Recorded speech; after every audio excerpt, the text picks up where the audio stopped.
"Not a tumbler," said the wounded man listlessly. His companion broke into hysterical laughter. "A tumbler? Oh, a tumbler? Oh!"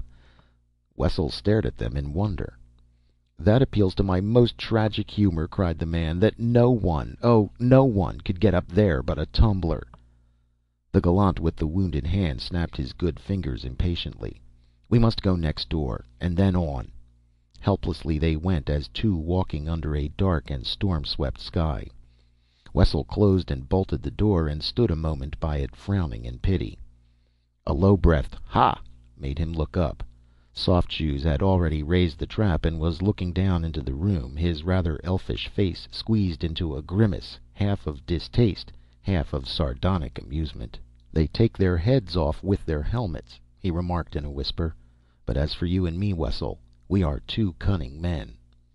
"Now you be cursed!" cried Wessel vehemently. "I knew you for a dog, but when I hear even half of a tale like this, I know you for such a dirty cur that I am minded to club your skull." Soft Shoes stared at him, blinking. "At all events," he replied finally, "I find dignity impossible in this position." With this he let his body through the trap, hung for an instant, and dropped the 7 feet to the floor. "There was a rat considering my ear with the air of a gourmet," he continued, dusting his hands on his breeches. "I told him in the rat's peculiar idiom that I was deadly poison, so he took himself off." "Let's hear of this night's lechery," insisted Wessel angrily. Soft Shoes touched his thumb to his nose and wiggled the fingers derisively at Wessel. "Street gamin," muttered Wessel. "Have you any paper?" demanded Soft Shoes irrelevantly, and then rudely added, "Or can you write?" "Why should I give you paper?" "You wanted to hear of the night's entertainment, so you shall, and you give me pen, ink, a sheaf of paper, and a room to myself." Wessel hesitated. "Get out," he said finally. "As you will, yet you have missed a most intriguing story." Wessel wavered. He was soft as taffy, that man. Gave in. Soft Shoes went into the adjoining room with the begrudged writing materials and precisely closed the door. Wessel grunted and returned to the Fairy Queen, so silence came once more upon the house. Section 3. 3 o'clock went into 4.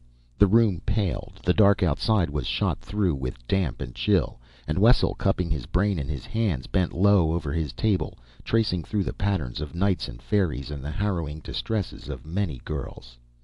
There were dragons chortling along the narrow street outside.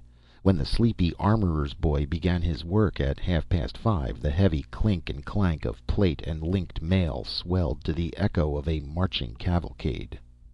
A fog shut down at the first flare of dawn, and the room was grayish yellow at 6 when Wessel tiptoed to his cupboard bedchamber and pulled open the door.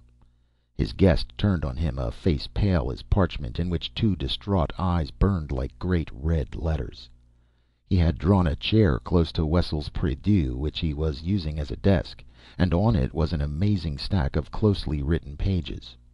With a long sigh, Wessel withdrew and returned to his siren, calling himself fool for not claiming his bed here at dawn. The dump of boots outside, the croaking of old beldames from attic to attic, the dull murmur of morning unnerved him, and dozing he slumped in his chair, his brain overladen with sound and color, working intolerably over the imagery that stacked it. In this restless dream of his he was one of 1,000 groaning bodies crushed near the sun, a helpless bridge for the strong-eyed Apollo. The dream tore at him, scraped along his mind like a ragged knife. When a hot hand touched his shoulder he awoke with what was nearly a scream, to find the fog thick in the room, and his guest, a gray ghost of misty stuff, beside him with a pile of paper in his hand. It should be a most intriguing tale. I believe, though, it requires some going over. May I ask you to lock it away, and in God's name let me sleep? He waited for no answer, but thrust the pile at Wessel and literally poured himself like stuff from a suddenly inverted bottle upon a couch in the corner, slept, with his breathing regular but his brow wrinkled in a curious and somewhat uncanny manner.